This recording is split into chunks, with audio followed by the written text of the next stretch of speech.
জনাইছো এই মুহূৰ্তত এটা ব্ৰেকিং নিউজ। দলগাঁৱৰ পানীডুঙত বৃহৎ পৰিমাণৰ বিদ্যুৎ পৰিবাহী বিভাগৰ চুৰিতাৰ জব্দ কৰা হৈছে। বটাবাৰীৰ পানীডুঙৰ মাজেৰে পাৰ হৈ যোৱা 15 নং ৰাষ্ট্ৰীয় ঘাইপথৰ কাষতে থকা পেলনীয়া সামগ্ৰীৰ গুদামৰ পৰা আৰক্ষীয়ে জব্দ কৰে বিদ্যুৎ পৰিবাহী বৃহৎ পৰিমাণৰ চুৰিতাৰ।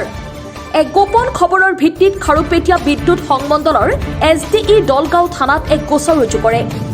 উক্ত গোচৰৰ ভিত্তিত দলগাঁও আৰক্ষীয়ে ৰাজহ চক্ৰৰ চক্ৰ বিষয়াৰ উপস্থিতিত পেলনীয়া সামগ্ৰীৰ গুদামৰ তলা ভাঙি চুৰিতাৰসমূহ উদ্ধাৰ কৰি জোখমাখ কৰি থকা পৰিলক্ষিত হৈছে।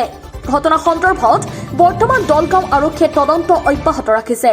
আচলতে কোনে ক'ৰ পৰা এই চুৰিতাৰ আনি দমাই ৰাখিছে সেয়া দলগাঁও আৰক্ষীৰ তদন্তৰ পিছতহে পোহৰলৈ আহিব।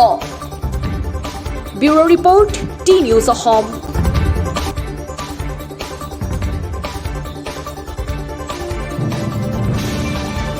কালি আমি এটা ইনফৰমেশ্যন পাওঁ যে এনেকুৱাকৈ কিছু পুৰণা আৰু নতুন তাঁৰ ইয়াত কাটি কিনে ৰখা হৈছে বুলি কিনে। আৰু যিহেতু আমাৰ বহুত ধৰণৰ স্কিম চলি আছে, অকল আমাৰ ইয়াতে বুলি নহয়, দৰং ওদালগুৰি এনেকৈ ডিষ্ট্ৰিক্টত বহুত কাম চলি আছে। তো ধৰক পুৰণা তাঁৰবিলাক খলাই আমি কেবল কৰি আছোঁ।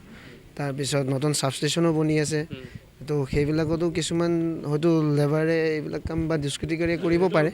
সেইটোৱে এতিয়া মালখিনি ইয়াত পোৱা বুলি মোক যেতিয়া খবৰ দিছে, মই সেইকাৰণে ততাতৈয়াকৈ FIR কৰিলোঁ। আহি কিনে বস্তুখিনি জব্দ কৰিব লাগে আৰু এনকুৱাৰী কৰিব লাগে। হয়, তেওঁলোক আহিছে। হয়, তেওঁলোক আহিছে। যিহেতু ইয়াত লগ পালে মানে লক আছিলে বস্তুটো। এতিয়া কথা হ'ল কি, কণ্ডাক্টৰ বোলে বস্তুটো আমিতো APDCL ইউজ কৰোঁ। যিহেতু পাৱাৰ ইউটিলিটি আমাৰ এটাই আছে অসমত। আৰু এইবিলাক যিহেতু স্ক্ৰেপ বনাই দিছে, এতিয়া তাঁৰবিলাক কাটি দিছে, যিটো আমাৰ ইউজফুল নহয়গৈ এতিয়া। গতিকে আৰু সেইকাৰণে বস্তুখিনি চিজ কৰি আৰক্ষীয়ে তদন্ত কৰক। এনেকুৱা কাম যাতে আৰু ভৱিষ্যতে কেতিয়াও নহয়, আৰু ইয়াৰ উচিত শাস্তিটো দিব লাগে যোনে কৰিছে। এতিয়া ৱেইট কৰি থকা হৈছে। এতিয়াতো মই ক'ব নোৱাৰিম কিমান আছে। তো অলপ দেখাততো বেছিয়ে লাগিছে বস্তুখিনি। সেই আনুমানিকটো ক'ব দিগদাৰ হ'ব নহয় এতিয়া, কাৰণ অলপ ঠিকাদাৰ বুলিতো মই ক'ব নোৱাৰোঁ। এতিয়া খবৰ আমি যিজনে খবৰ দিছে তেওঁ এজন ঠিকাদাৰে হয়, তেওঁৰো বস্তু চুৰি হৈছে।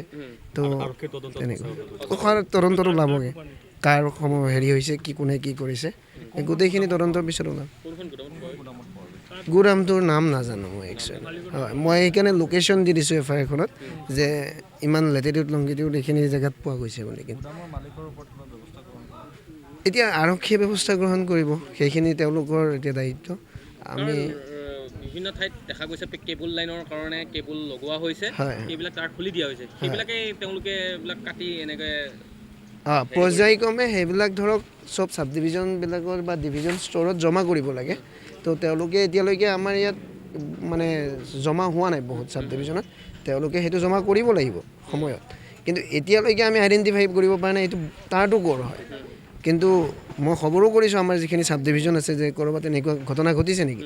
আমাৰ ইয়াত কেইদিনমান আগত আকৌ নিজ দলগাঁৱতো ৰানিং লাইনতে তাৰ চুৰি হৈছিলে এবাৰ। তো সেনেকুৱাও ঘটনা ঘটি গৈছে। তেল চুৰি হৈছে দলগাঁৱত আমাৰ আগতে।